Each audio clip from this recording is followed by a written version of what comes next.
여러분 안녕하세요. 새로운 해가 시작되면 법과 제도도 바뀌기 마련인데요. 오늘은 2025년부터 달라지는 대한민국의 주요 정책 4가지를 알아보겠습니다. 이 변화를 미리 알고 있으면 실생활에서 큰 도움이 될 수 있으니까요. 그럼 어떤 변화들이 있는지 함께 살펴볼까요? 1. 차고 송금 반환 지원 제도. 첫 번째 변화는 바로 차고 송금 반환 지원 제도입니다. 여러분도 혹시 계좌번호를 잘못 입력해서 엉뚱한 사람에게 돈을 보낸 경험이 있으신가요? 이런 경우 돈을 돌려받기가 쉽지 않았습니다. 받는 사람이 반환을 거부하면 방법이 없었죠. 하지만 2025년부터는 금융기관을 통해 차고 송금을 반환받을 수 있는 지원 제도가 시행됩니다. 기존에는 법적으로 돈을 돌려받으려면 소송을 걸어야 했지만 앞으로는 금융감독원이 중재에 나서서 반환을 도와줍니다. 금융기관이 먼저 수취인의 동의를 구하고 일정 기간 내에 반환이 이루어지지 않으면 법적인 절차를 간소화해 더 쉽게 돈을 돌려받을 수 있도록 지원하는 거죠. 이제는 실수로 돈을 잘못 보내더라도 보다 안전하게 해결할 수 있는 길이 열리게 됐습니다. 2. 단말기 유통법 폐지. 두 번째 변화는 단말기 유통법 폐지입니다. 단말기 유통법 들어보신 적 있나요?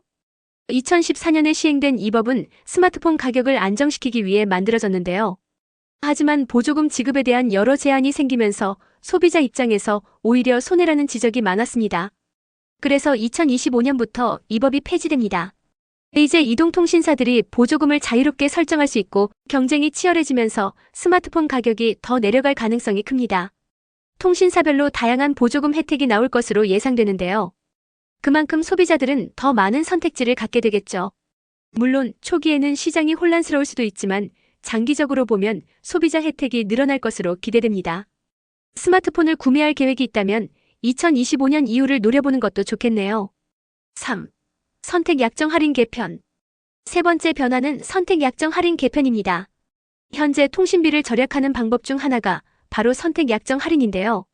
2025년부터는 이 제도가 개편되면서 할인 혜택이 더 커질 예정입니다. 현재 선택 약정 할인율은 25%지만 앞으로는 가입 기간에 따라 차등 적용될 가능성이 큽니다. 예를 들어 장기 약정을 하면 할인율이 높아지고 단기 약정일 경우에는 기존과 비슷한 수준이 될 것으로 보입니다. 특히 이번 개편의 핵심은 알뜰폰 사용자도 혜택을 받을 수 있도록 하는 것인데요.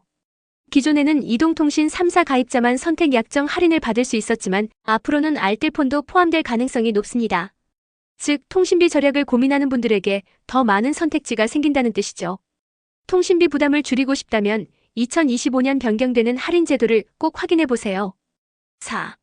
대중교통비 지원 확대. 마지막 네 번째 변화는 대중교통비 지원 확대입니다. 최근 물가 상승으로 인해 대중교통비 부담이 커지고 있는데요. 2025년부터 정부가 대중교통 이용 부담을 줄이기 위해 지원 정책을 확대합니다. 대표적으로 수도권 통합 대중교통 정기권이 전국으로 확대될 예정입니다. 현재 수도권 일부 지역에서만 사용할 수 있는 정기권이 전국 주요 도시에서도 적용될 가능성이 크죠. 또한 청년 및 저소득층을 위한 교통비 지원도 강화됩니다. 알뜰 교통카드의 혜택이 늘어나고 일정 소득 이하 계층에게는 대중교통 이용 시 할인 혜택이 추가될 예정입니다. 즉 대중교통을 자주 이용하는 사람들에게는 매우 반가운 소식이죠. 앞으로 더 편리하고 저렴하게 대중교통을 이용할 수 있게 될 겁니다. 엔딩. 자, 이렇게 2025년부터 달라지는 대한민국의 주요 변화 4가지를 살펴봤습니다. 실수로 돈을 잘못 보내도 반환받을 수 있는 차고 송금 반환 지원 제도, 스마트폰 가격이나 효과가 기대되는 단말기 유통법 폐지, 알뜰폰까지 포함될 가능성이 있는 선택 약정 할인 개편, 교통비 부담을 줄여주는 대중교통비 지원 확대. 이제 미리 알아두고 대비하면 더 큰 혜택을 누릴 수 있겠죠? 앞으로도 실생활에 유용한 정보들을 얻고 싶으시다면 구독과 좋아요 잊지 마세요.